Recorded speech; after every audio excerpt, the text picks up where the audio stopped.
Sige explain na ako.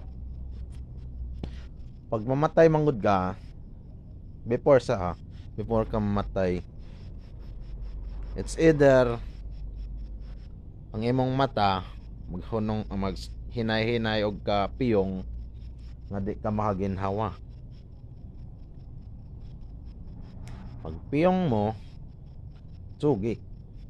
Depende na sa imong kuan kung blood loss ba. Kung blood loss, ana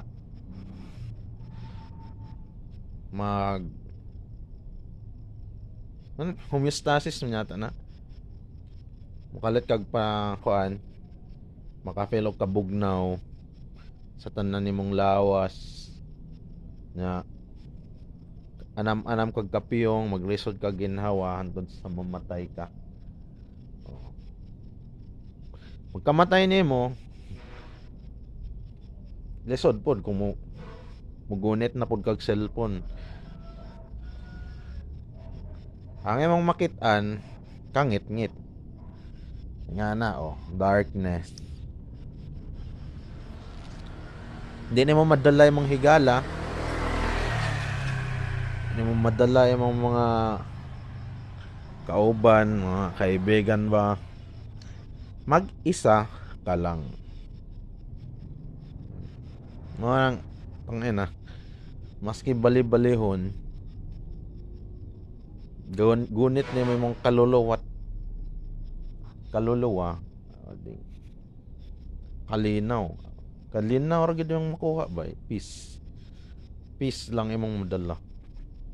Kwarta di nimo madala cellphone dili pod,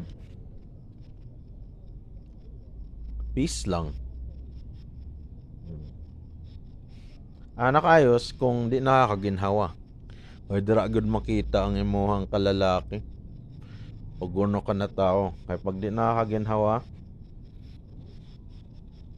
manalaw man ka ba talawan mo day nagkamatayon day. Mangita kag nanay, tatay, kuya, ati.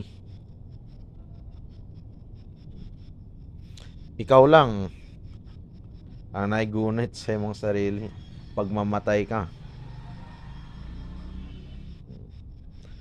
Ikaw lang yun. Pero ay kabala ka kay pagkamatay nimo, banha mangyapon ka.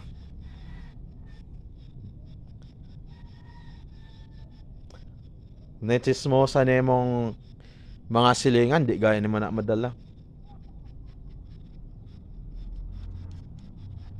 Pabigat ra man na.